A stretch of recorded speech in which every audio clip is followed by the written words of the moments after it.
அர்ஜுனர் வில்லு ஹரிச்சந்திர சொல்லு இவனோட தில்லு பொய்க்காது.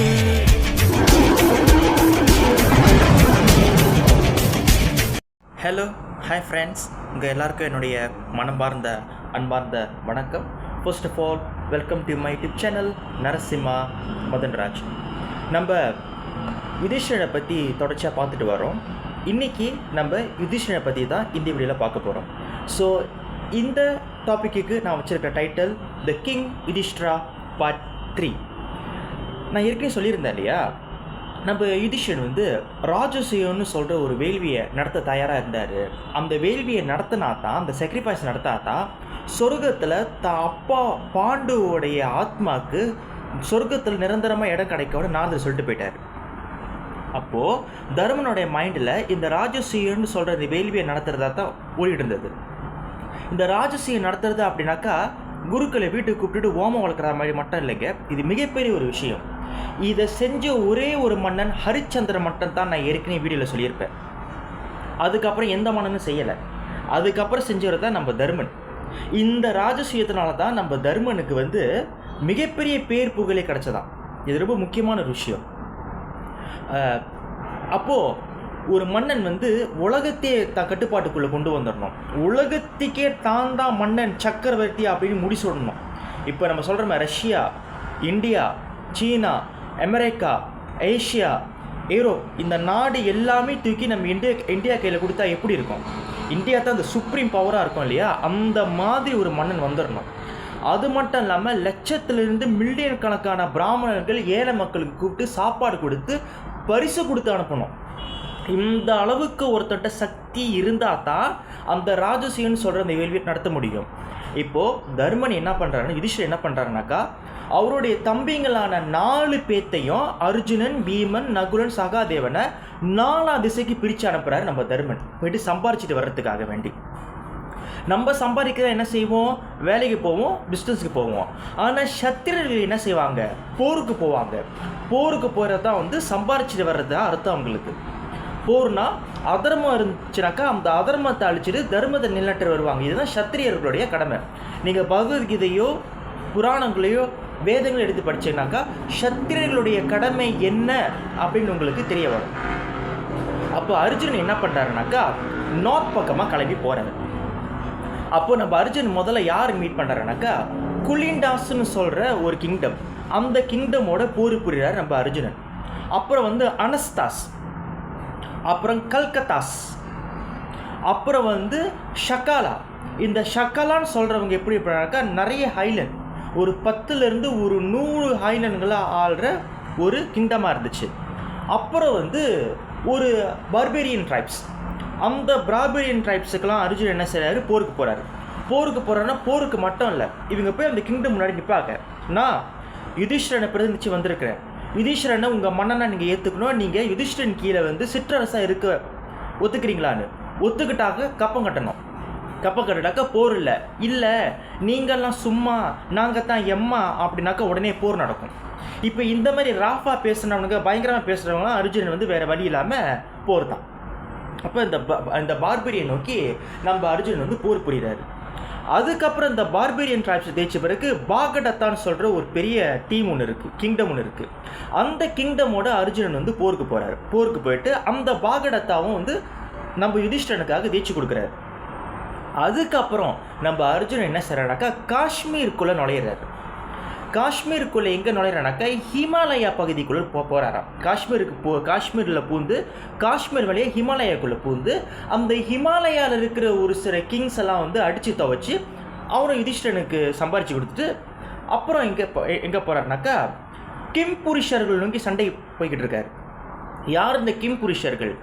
இந்த கிம்புருஷர்கள் யாருனாக்கா ஒரு விதமான ஹைப்ரிட், மனிதனுக்கும் யாக்ஷ பெண்களுக்கும் பிறந்த ஒரு ஹைப்ரிட்.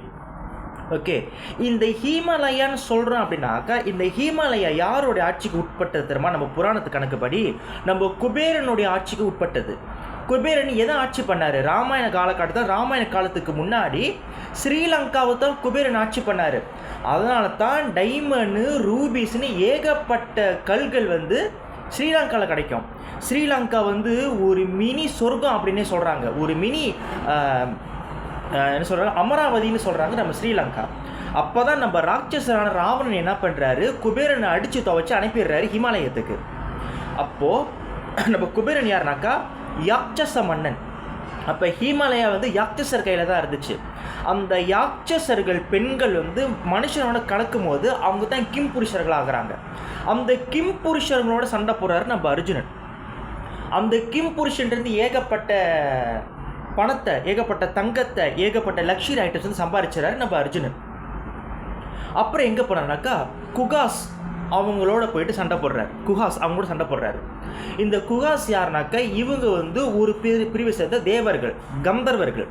இந்த கந்தர்வர்களோட சண்டை போடுறாரு நம்மளுடைய அர்ஜுனன். அதுக்கப்புறம் நம்மளுடைய அர்ஜுனன் எங்கே போகிறாருனாக்கா ஹிமாலயத்தில் இன்னும் மேல் பகுதிக்கு நோக்கி போகிறாரு நம்ம அர்ஜுனன். யாரை போய் மீட் பண்ணுறாருனாக்கா ஹரிவர்ஷான்னு சொல்கிற ஒரு டீம் வந்து மீட் பண்ணுறாரு. யார் இந்த ஹரிவர்ஷா? இந்த ஹரிவர்ஷா பேர் வந்து நார்த் குருஸ்.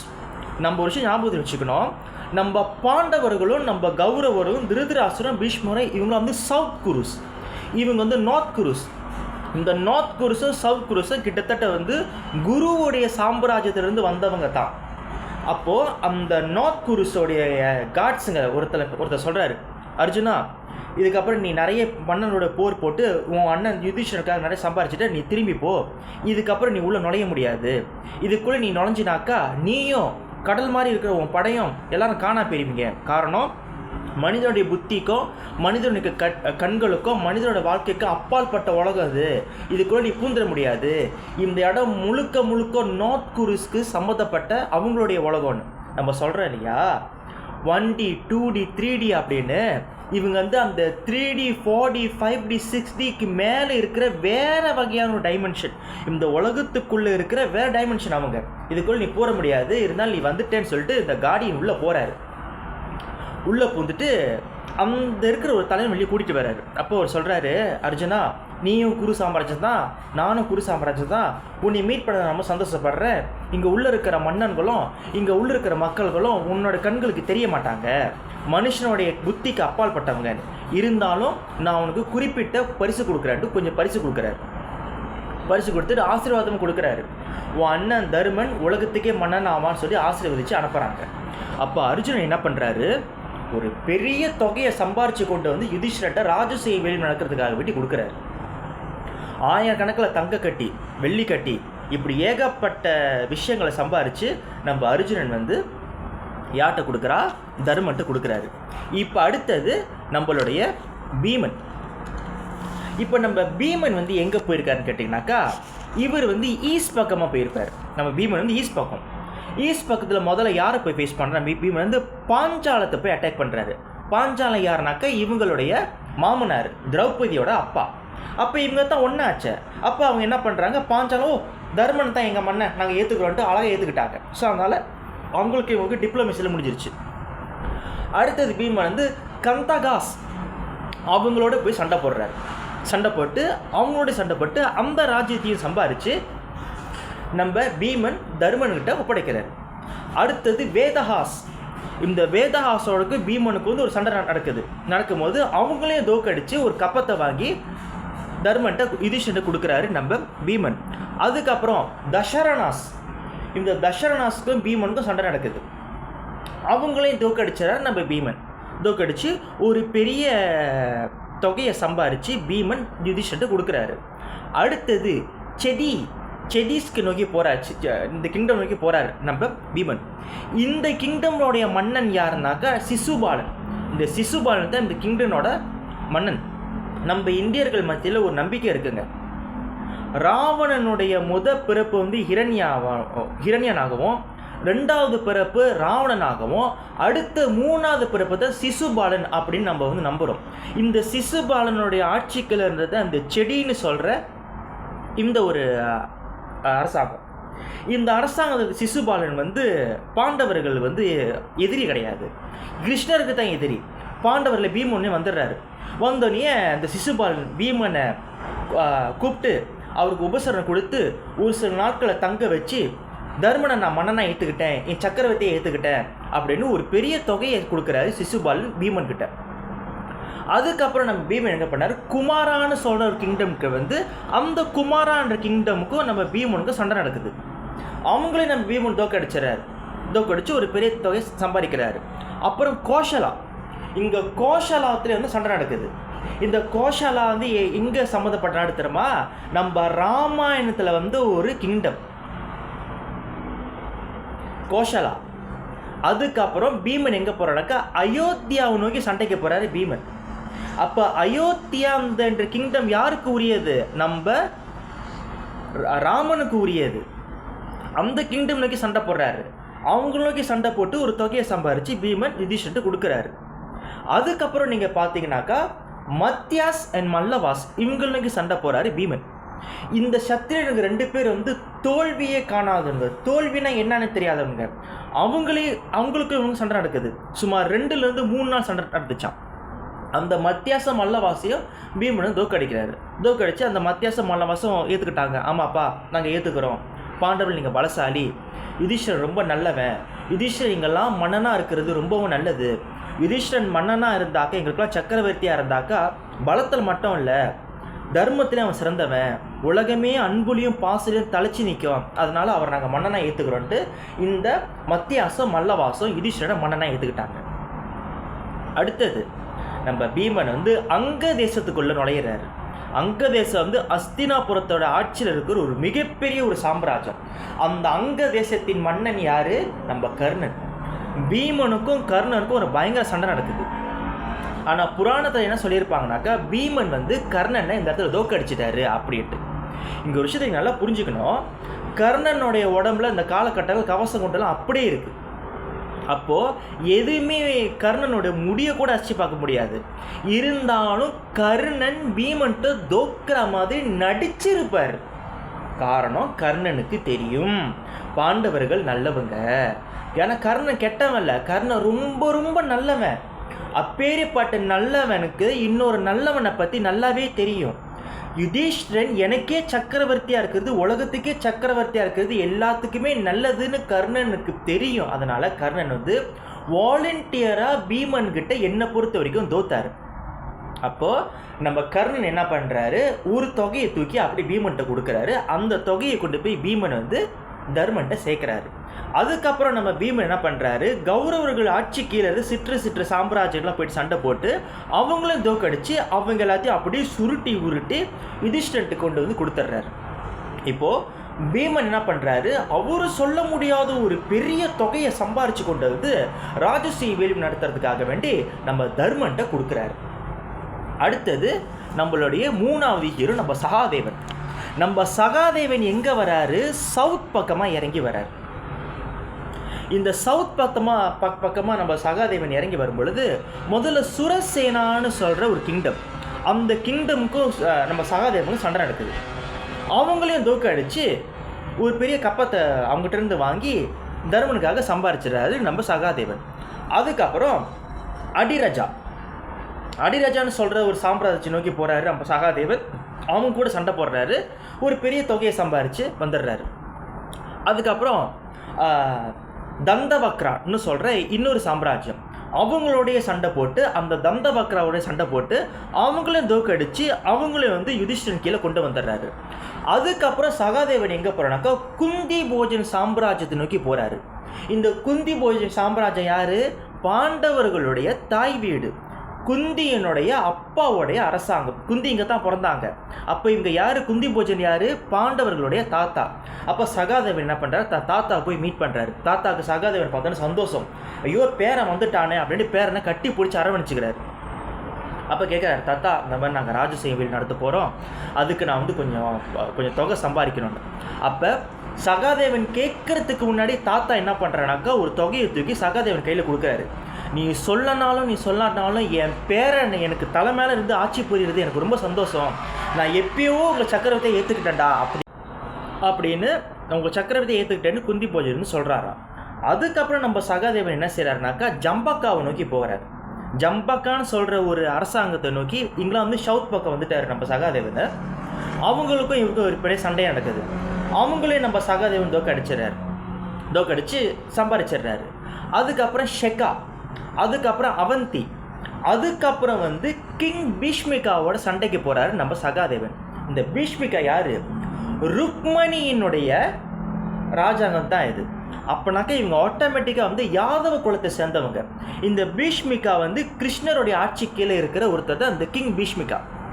இந்த பீஷ்மிகா வந்து பாண்டவர்களுடைய சக்தி எந்த அளவுக்கு இருக்குன்னு டெஸ்ட் பண்ணுறதுக்காக வேண்டி சும்மா நடிக்கிறாரு, எதுக்குற மாதிரி. அப்போ இந்த கிங் பீஷ்மிகாவுக்கும் சகாதேவனுக்கும் 3 நாள் தொடர்ச்சியாக சண்டை நடக்குதான். அதுக்கப்புறம் என்ன ஆகுது, இந்த கிங் பீஷ்மிகா வந்து ஏற்றுக்கிறாரு, இல்லை பாண்டவர் எனக்கு சிறந்தவங்க, யுதிஷ்டிரன் நான் என் சக்கரவர்த்தியை ஏற்றுக்கிறேன்னு சொல்லிட்டு சரண்டர் ஆகிட்டு ஒரு பெரிய தொகையை வந்து கொடுக்குறாரு. அப்போ கேளுங்க, ருக்மணி வந்து சவுத் நாட்டில் இருக்கிறவங்க. அப்போ ஏன் இந்த ருக்மணி வந்து நம்ம தமிழர்கள் வம்சாவளியே இருக்கக்கூடாது? ஒரு பாயிண்ட்டு. அடுத்தது நம்மளுடைய சகாதேவன் எங்கே வரனாக்கா மகிஷ்மதிக்கு வரார். மகிஷ்மதி யார் கீழே இருக்கிறாக்கா? கிங் நீலன் கீழே இருக்கிற ஆட்சியில் இருக்கிற ஒன்று. இந்த நீலன் சொல்கிற அந்த அரசன் யாருனாக்கா அக்னி தேவன் இருக்கார் இல்லையா, அவருடைய நண்பன். இந்த அக்னி தேவனுக்கும் அக்னி தேவனுடைய படையான அந்த கிங் நீலனுடைய படைக்கும் சகாதேவனுக்கும் இங்கே பெரிய போர் நடக்கும். போர் நடக்கும்போது சகாதேவனுடைய டீம்லாம் வந்து உடம்புல நெருப்பு பற்ற வச்சு அப்படியே எரிஞ்சு சாம்பலாகி கீழே விழுவாங்க. இத்தனை பேரை தோக்கடிச்ச சகாதேவனால் அக்னிக்கிட்ட வந்து சண்டை போட முடியாது. அப்போ சகாதேவன் தெரிஞ்சிருச்சு, நம்ம அக்னி தேவன்கிட்ட தான் தவறுதான் சண்டைக்கு போயிடப்படுறதுக்குன்னு கவசத்தெல்லாம் கழட்டி போட்டுட்டு ஆயுதம் தேரில் வச்சுட்டு இந்த ரதத்துலேருந்து கீழே குதித்து மண்ணில் படுத்து மண்ணில் நமஸ்காரம் பண்ணுவார். எனக்கு தெரிஞ்சிருச்சு எங்களை நோக்கி அட்டாக் பண்ணுறது அக்னி பகவான் தான் காரணம். கிங் நீலனுக்கு அக்னி பகவான் வந்து துணையாக இருக்கார், அதனால் என்னால் ஒன்றும் பண்ண முடியாதுன்னு சொல்லிட்டு அக்னிகிட்ட மன்னிப்பு கேட்குறாரு. என்னோட நோக்கம் கெட்ட நோக்கம் கிடையாது, நாங்கள் ராஜசூயன்னு சொல்கிற வேள்வியை நடத்தி ஆகணும், அதுக்கு இந்த நீலன் மன்னனுடைய ஆதரவோ தொகை எங்களுக்கு தேவைன்னு சொல்லி சகாதேவன் அக்னிகிட்ட மன்னிப்பு கேட்டு வேண்டவும் அக்னி தேவன் சகாதேவன் முன்னாடி வந்து ஆசீர்வதிக்கிறாரு. உங்கள் நல்ல எண்ணம் எனக்கு தெரியும், கவலைப்படாதீங்கன்னு சொல்லிட்டு அக்னி தேவன் என்ன பண்ணுறாரு, கிங் நீலன்ட்ட போய் பேசி கிங் நீலன்ட்ட சொல்கிறாரு, அக்னி நீ வந்து யுதிஷ்டிரனை உன் சக்கரவர்த்தியை ஏற்றுக்கோன்னு. கிங் நீலனும் அதே மாதிரி ஏற்றுக்கிறாரு. ஏற்றுக்கிட்டு ஒரு தொகையை சகாதேவன்ட்டு கொடுக்குறாரு. அப்போ அந்த கிங் நீலனோட மகிஷ்மதின்னு சொல்கிற அந்த ராஜாங்கம் யார் கீழே வந்துருச்சுனாக்கா ஆட்டோமேட்டிக்காக நம்ம யுதிஷ்டிரன் கீழே வந்துருச்சு. அதுக்கப்புறம் நம்முடைய சகாதேவன் எங்கே போகிறாருனாக்கா காலமக்காசுன்னு சொல்கிற ஒரு கனிபல்ஸ் நோக்கி சண்டை நோக்கி போகிறாரு. இந்த காலமக்காசுன்னு சொல்கிற அந்த கனிபல்ஸ் யாருனாக்கா இவங்களும் ஒரு ஹைப்ரிட் தான். மனிதர்களுக்கும் ராட்சசர்களுக்கும் இடையே இருக்கிற ஒரு கனிபல்ஸ். நான் சொன்னேன் இல்லையா, ஸ்ரீலங்காவில் ராஜ்யம் புரிஞ்சது யாருனாக்கா நம்ம ராவணன் யாருனாக்கா ஒரு ராட்சசன். மேபி அவருடைய அடுத்தடுத்த ஜெனரேஷனுடைய ராட்சசர்களுக்கும் இந்த சவுத் பக்கம் இருக்கிற மனிதர்களுக்கும் நடுவில் இருக்கிற ஒரு ஹைப்ரிட்டாக இருந்திருக்கணும். அப்போது அந்த காலமக்காசுன்னு சொல்கிற ஒரு கெனிபல்ஸுக்கும் சகாதேவனுக்கும் சண்டை நடந்து அவங்களையும் தோக்கடிச்சிடறாரு நம்மளுடைய சகாதேவன். தோக்கடிச்சு ஒரு பெரிய ராஜாங்கத்தை யுதிஷ்டிரனுக்காக சம்பாதிச்சார் நம்ம சகாதேவன்.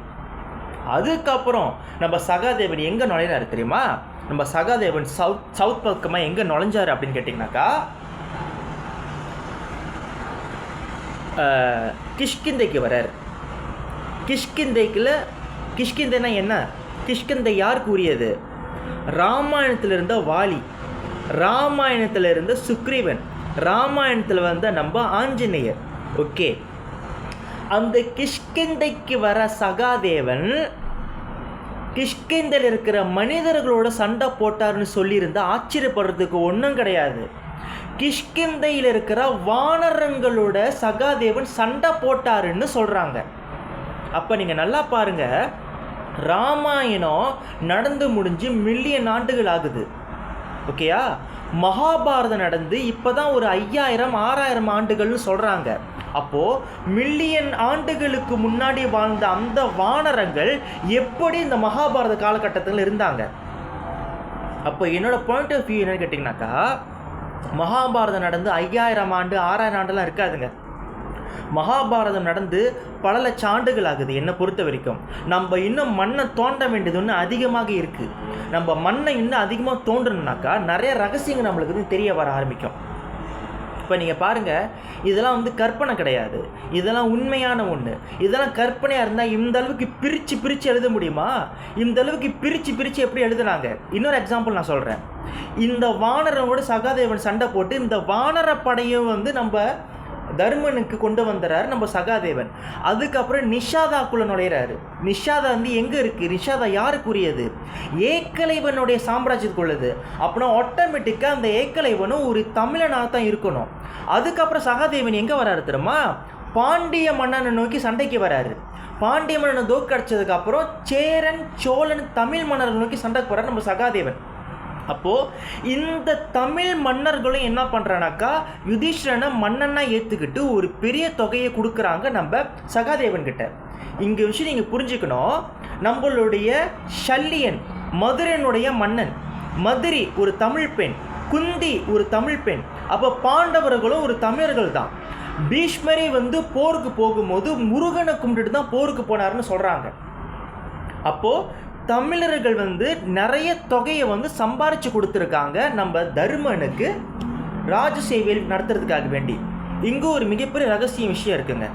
இந்த ராஜசேவன் வேள்வி நடத்துறதுக்கு அர்ஜுனனைத்தான் மிகப்பெரிய தொகையை சம்பாரித்து கொடுத்தாரு அப்படின்னு சொல்கிறாங்க. இப்போது இவ்வளோ தூரம் நான் லிஸ்ட்டை படித்தேன் தெரியுமா?